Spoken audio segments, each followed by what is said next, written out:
Popular front of India अथ एतस्य सहयोगी संघटनानि गृहमन्त्रालयेन विधिविरोधि संघटनत्वेन घोषितानि। 5 वर्षेभ्यः स्थापितः प्रतिबन्धः।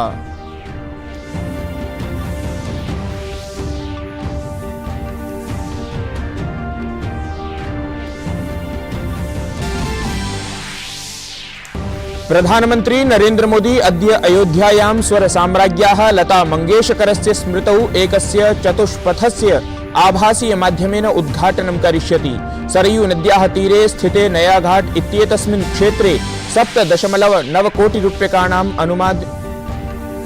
विदेशमन्त्री डॉ एस जयशंकरः अमेरिकायाः विदेशमन्त्री एंटनी ब्लिंकनः च वाशिंगटन इत्यत्र एकं पत्रकार सम्मेलनं संबोधितवान्। विदेशमन्त्री तैलस्य वर्धितमूल्येषु चिन्तां प्रकटितवान्।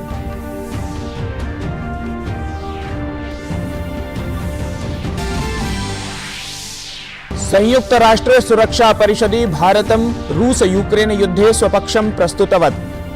उक्तं च यूक्रेन संघर्षाय भारतस्य दृष्टिकोणं मानव केन्द्रितमेव भविष्यति।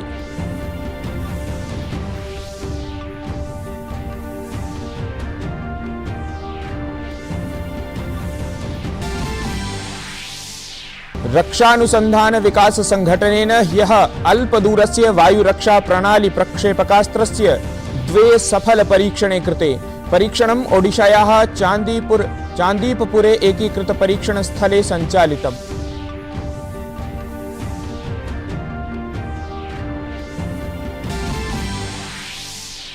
भारत दक्षिणाफ्रीकयोः मध्ये तिसृणां 20-20 क्रिकेट स्पर्धानां श्रृंखलायाः प्रथम स्पर्धा अद्य तिरुवनन्तपुरस्य ग्रीनफील्ड इंटरनेशनल क्रीडाङ्गणे क्रीडिष्यते।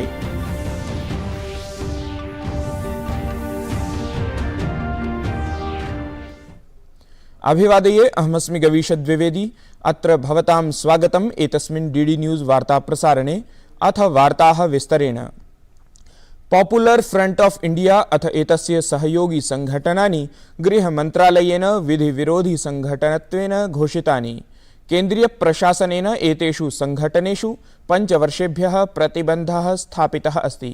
केन्द्र प्रशासनेन उक्तं यत् पीएफआई इत्येतत् संघटनम् अनेकासु आपराधिक गतिविधिषु सम्मिलितम् आसीत्। प्रधानमंत्री श्री नरेंद्र मोदी अद्य अयोध्यायां स्वरसाम्राज्ञ्याः लता मंगेशकरस्य स्मृतौ एकस्य चतुष्पथस्य आभासीय माध्यमेन उद्घाटनं करिष्यति। सरयू नद्याः तीरे स्थिते नयाघाट इत्येतस्मिन् क्षेत्रे 7.9 कोटि रूप्यकाणाम् अनुमानित राशिना एषः लता मंगेशकर चतुष्पथः निर्मितः।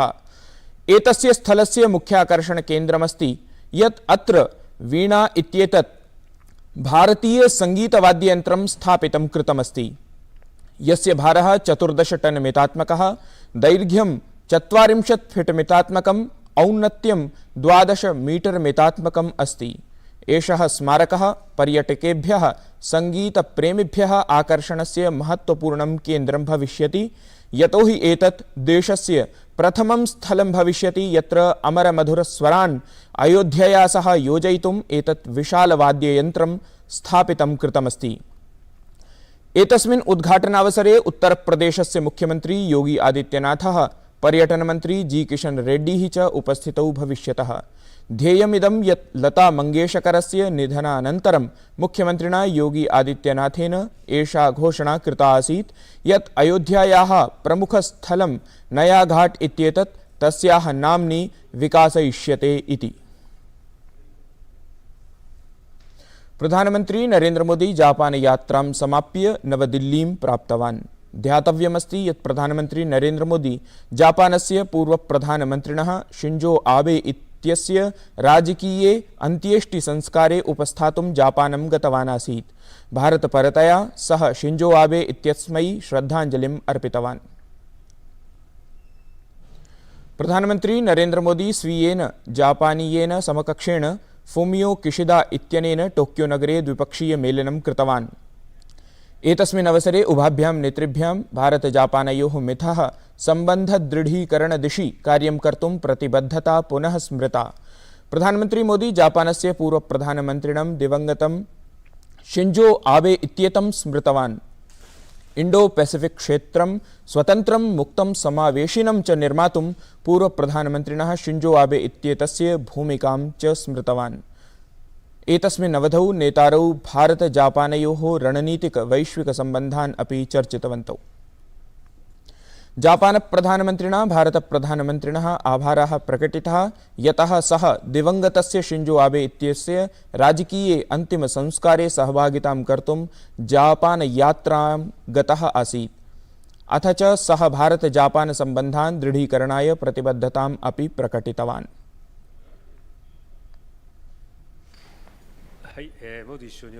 स्वर्गीय आबे शिंजो के राजकीय शोक सभा के लिए आने पर धन्यवाद।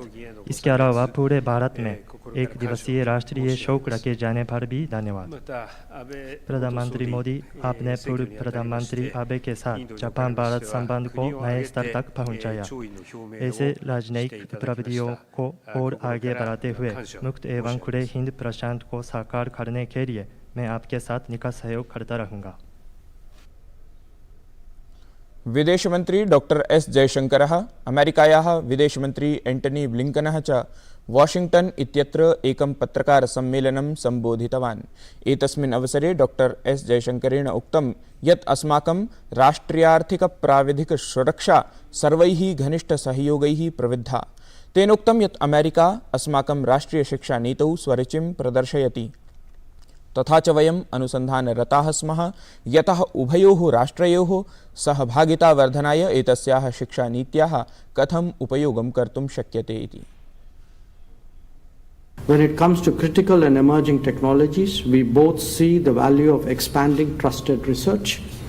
Our national security, our economic security, our technology security are all enhanced by closer collaboration. It is also in our mutual interest to facilitate the development and mobility of talent.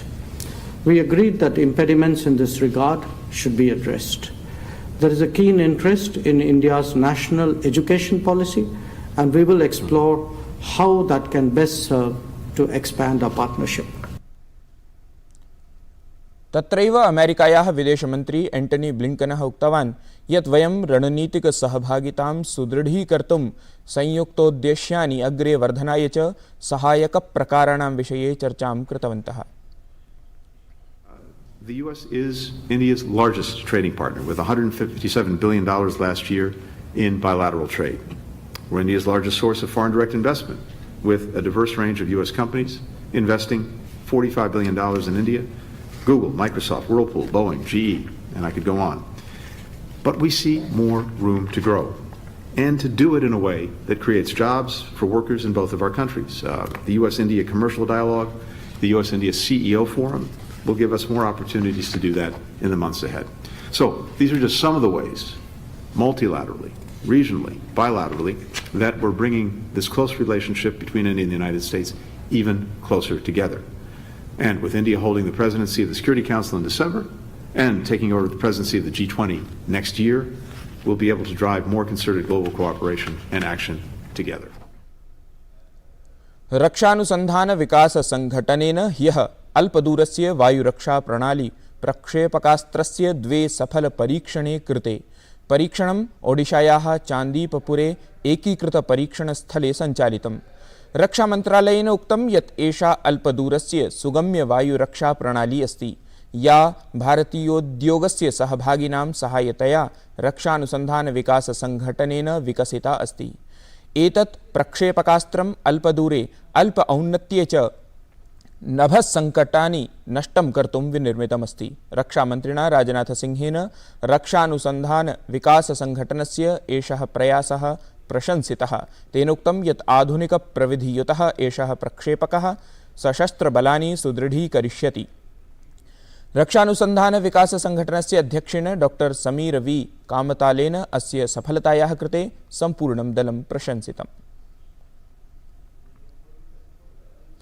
अफगानिस्तानम् अवलम्ब्य यूएनएससी इत्यस्य उपवेशने संयुक्तराष्ट्रे भारतस्य स्थायी प्रतिनिधिना रुचिरा कम्बोजेन सबलं प्रतिपादितं यत् अफगानिस्तानं प्रति अस्माकं दृष्टिः ऐतिहासिकमित्रतायाम् अथ च अफगानिस्तानस्य जनैः सह अस्माकं विशेषसम्बन्धेषु आधारिता अस्ति। तया अफगानिस्तानाय मानवीयसहायतायाः विषये अपि किञ्चित् पूर्वं विवरणं प्रदत्तम्। Approach to Afghanistan, as always, will be guided by our historical friendship and our special relationship with the people of Afghanistan.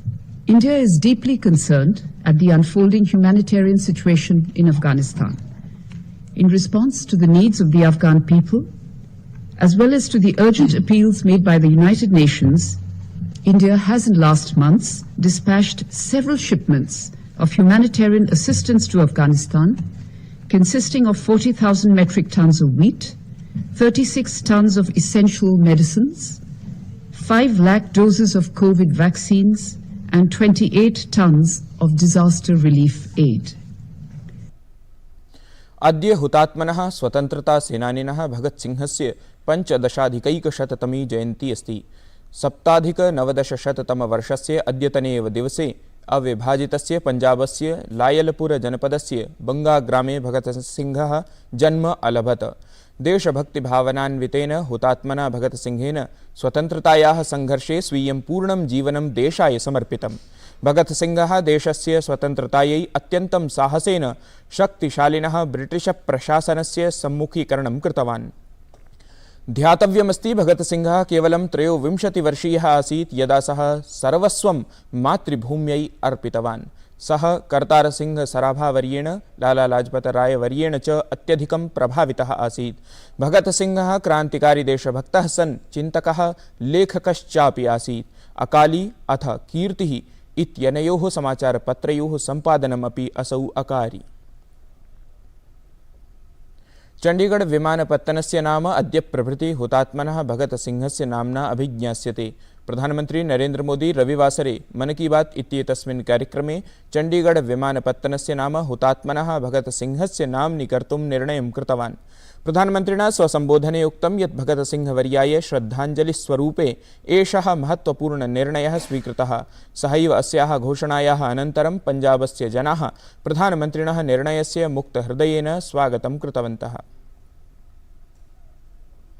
Bharat दक्षिणाफ्रीकयोः मध्ये तिसृणां 20-20 क्रिकेट स्पर्धानां श्रृङ्खलायाः प्रथमस्पर्धा अद्य तिरुवनन्तपुरस्य ग्रीनफील्ड इंटरनेशनल क्रीडाङ्गणे क्रीडिष्यते। स्पर्धा अद्य सायङ्काले 7 आरप्स्यते। विश्वचषकस्पर्धामालिकातः पूर्वं भारतदलाय सज्जतादृष्ट्या एषा अन्तिमशृङ्खला अस्ति। ध्येयमिदं यत् अफ्रीकादलं विरुध्य भारतं साम्प्रतं यावत् स्वदेशे एकामपि शृङ्खलां न विजितवत्। एतस्यै शृङ्खलायै भारतीयदले दीपक हुड्डायाः स्थाने शाहबाज अहमदः, हार्दिक पाण्ड्यायाः स्थाने च श्रेयस अय्यरः प्रविष्टः। शारदीय नवरात्राणाम् अद्य तृतीयं दिनं। नवरात्राणां नवदिनेषु मातुः दुर्गायाः विभिन्नस्वरूपाणाम् आराधना क्रियते।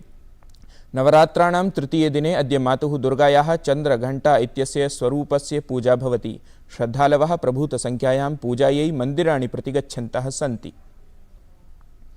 एतत् वार्तासंस्करणम् अधुना सम्पद्यते। अभिनववार्ताभिः सह पुनः उपस्थास्यामः। तावत् मङ्गलं भूयात्।